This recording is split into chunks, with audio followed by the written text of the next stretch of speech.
Welcome to Inside Sim Racing, and in this episode I'll show you the simple method that I use to tune the Simagic M10 and Alpha wheels in iRacing.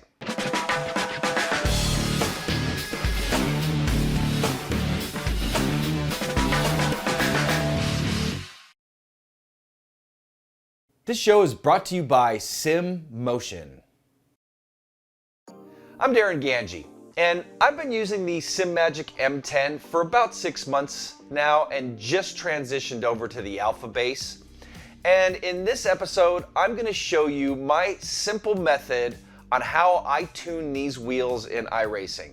Now, this method can also apply to pretty much any wheelbase on the market as long as you know the Newton meters of torque that base's motor is capable of. Now, I know there's an app out there called iRacing Force Feedback, or IRFFB, and supposedly you can get more detailed force feedback out of it, but for this episode, I'm going to use the keep it simple approach so it's easy for all you guys out there to tune your wheelbases in iRacing. Again, I'm going to focus on the Simagic M10 and Alpha. And the first thing you need to do is download and install either the Race Manager or Alpha Manager software. You can find a link to the software at our SimMotion site under the product page for the M10 or Alpha, or go directly to simmagic.com. A while back, iRacing added an auto-tuning feature so that you can eliminate clipping. If you're not sure what clipping is when it comes to force feedback, basically, when you have maxed out or exceeded the capability of the Newton meters of torque, like I mentioned, of your wheelbase, you're going to miss out on some of the effects, or all of the effects, depending on how far you're clipping. This is where the Newton meters of torque really matters for your wheelbase. The higher the torque rating, the more forces your wheelbase can handle. To see if your wheel is clipping, make sure you have the on-screen display's show frame rate meter box checked, and then set your steering to graphical or numerical.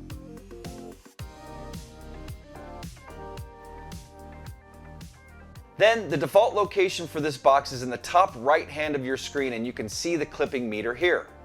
I assume that when you hit the numerical value of 1.0, you are at the max torque value for your wheel based on the Newton meter value and force feedback strength you've set it at. I usually stick with the graphical value as it shows this bar and turns red when clipping.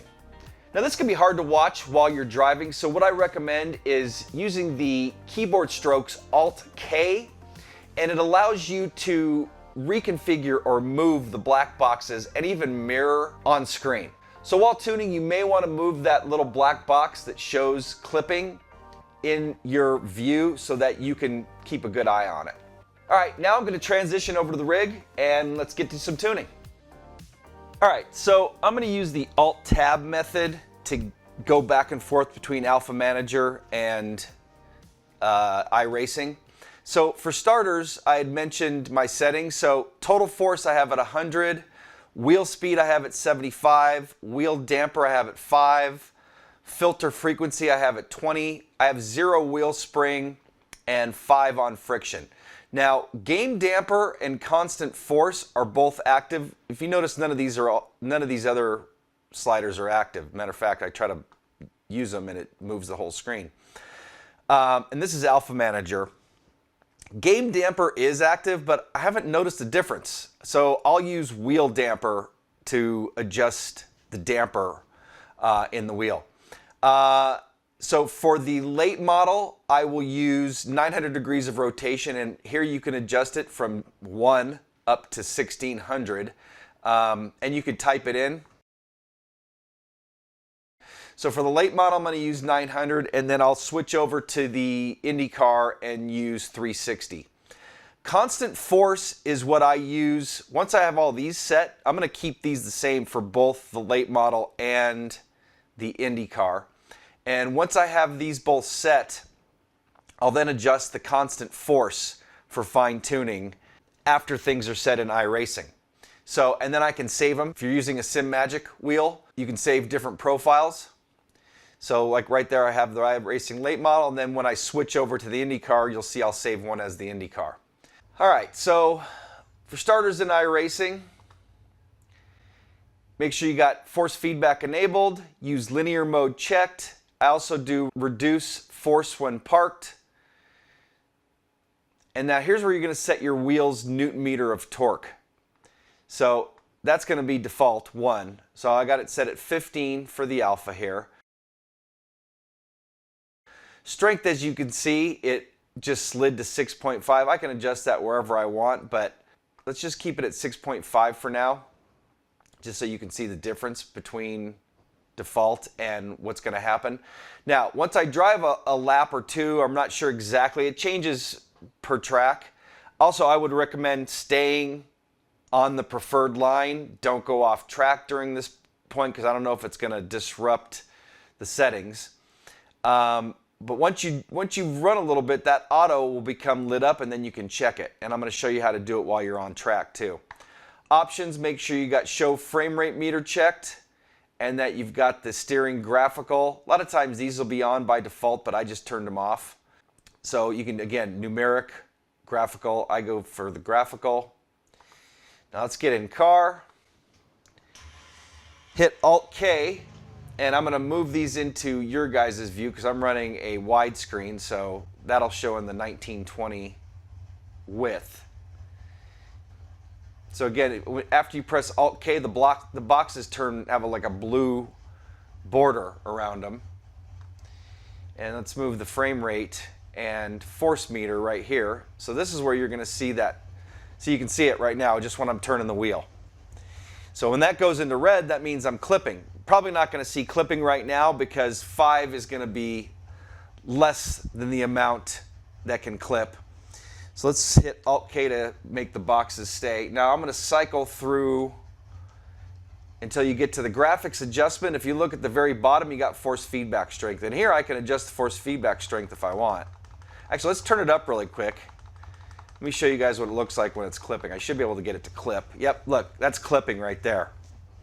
So when you see that bright red, you're fully clipping. And man, that wheel's hard to turn at 24.5 force feedback strength. So let's go back.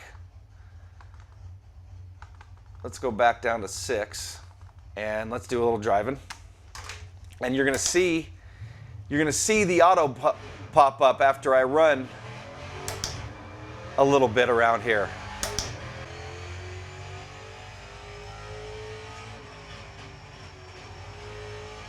Yep, there it is. All right, so I'm just going to pull over here real quick. I'm by myself. Do this in testing. Don't be in a practice or a race session. Race session, definitely don't be doing this. But now, watch what happens when I click auto here. Watch that force feedback strength change. 14.2, that just went up to. Now from here, I'm going to drive.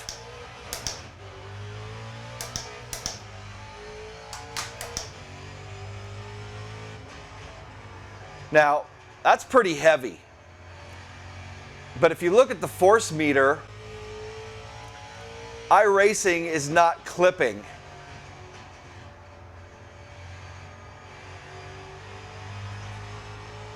So I'm feeling everything at 15 Newton meters with a setting of 14.2. Now, let's go back out to, let's Alt-Tab to Race Manager, because that is way too much, man. I would not be able to drive like that. All right, so I have constant force at 100. So let's back that off. With the M10, I think I was running about 35 in this car. Again, none of these will do anything. Periodic force, none of these do anything in games. Some games they might light up and they may give you options to change them, but iRacing does not let you do that. So let's go back in the car. Okay, I might have gone a little too far.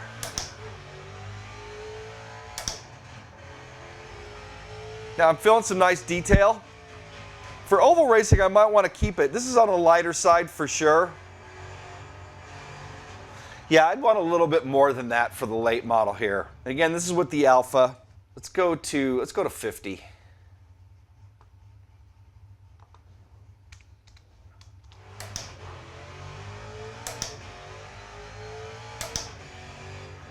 Yeah, I like that. That feels really good.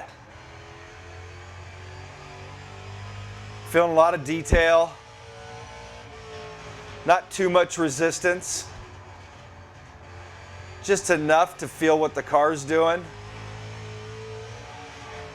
Anyway, that feels really good. Now, again, your mileage may vary. You know, tune this the way that you want it. Don't tune it the way that I like it, because you may not like it like that. So now let's, now that I've shown you that, I'm going to transition over to the IndyCar. I got to switch out to my GT4 wheel, and going to go to Watkins Glen, and I'm going to show you the difference. We're going to use the exact same settings. I'm not going to change anything. I'm going to drive that IndyCar and show you the differences, or how I guarantee it's going to be clipping at that setting. But I'm going to show you guys the differences, and then we'll auto-tune, see where it comes out. Okay, first thing I'm going to do is save this as iRacing late model. And now I'm going to adjust this down to 360 for the IndyCar. You know, I used to run 900 on everything, and then I saw some guys in an IndyCar series that I was racing in going to 360, and I just felt like I had a little bit better control. Anyway, doesn't matter. So let's save this as IR 18. So we have two different setups here. And let's make sure we're on this. All right, so again, I'm going to use the same exact settings that I used for the late model. Again, I'm at 14.2 strength, 15 Newton meters. All right. So as you can see right out of the gate, I'm clipping here.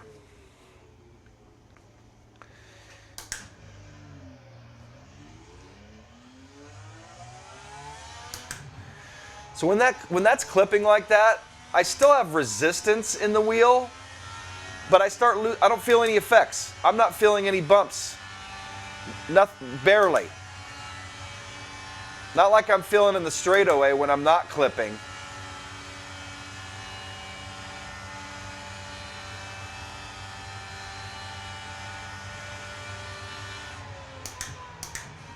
Nothing. I got resistance, little bump I felt there. But again, I'm fully clipping this wheel out right now.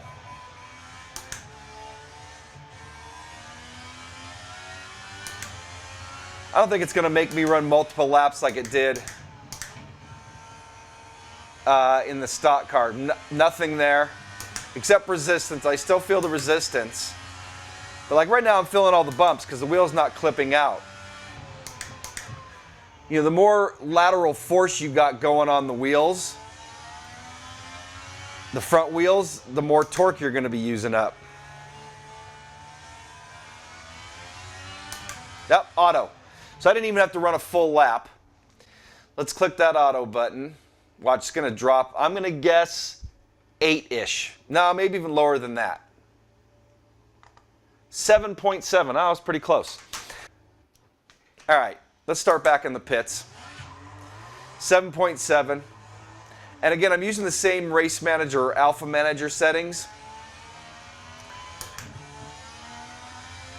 And as those front tires start to load is where you're going to have the potential for clipping.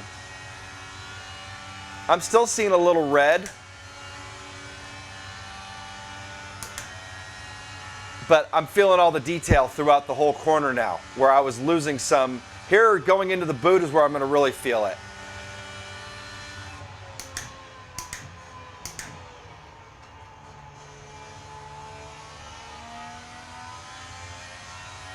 So no clipping there. I still felt the.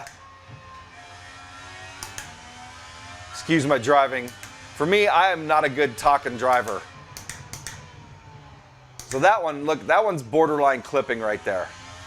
So I may even want to back things down just a hair, just to make sure that I'm not overloading things. So go to 6.7, let's say.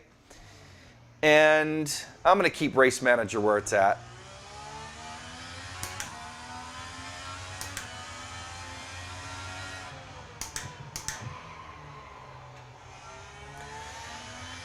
So there, I locked them up in that corner. I could feel the tire fade.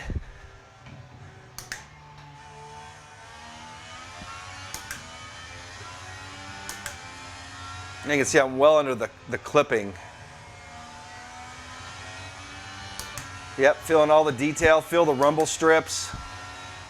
I'm trying to keep an eye on that clipping meter. This next corner is where I saw it the most.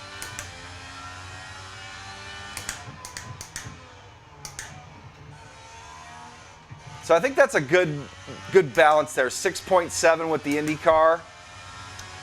Now, if I wanted to add a little more strength,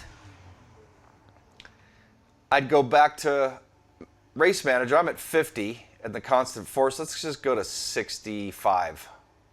Feel the difference there.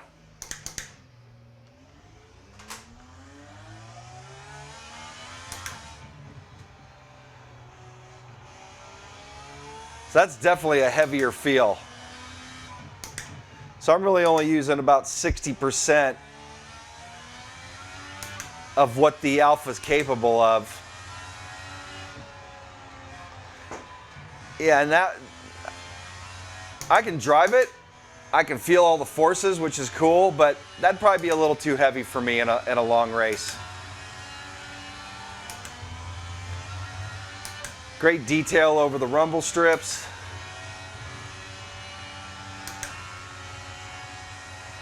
So, there you have it, some tuning in iRacing.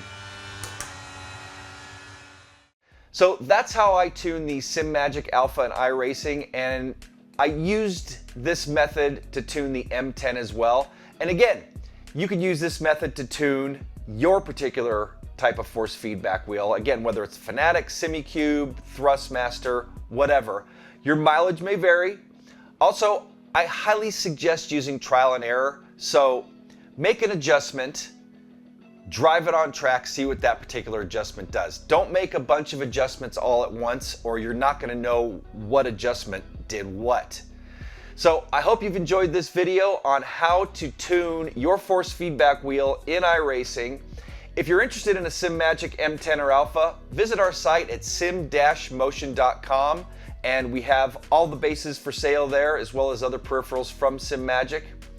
I hope you've enjoyed this video. I'm Darren Ganji, and thank you for watching.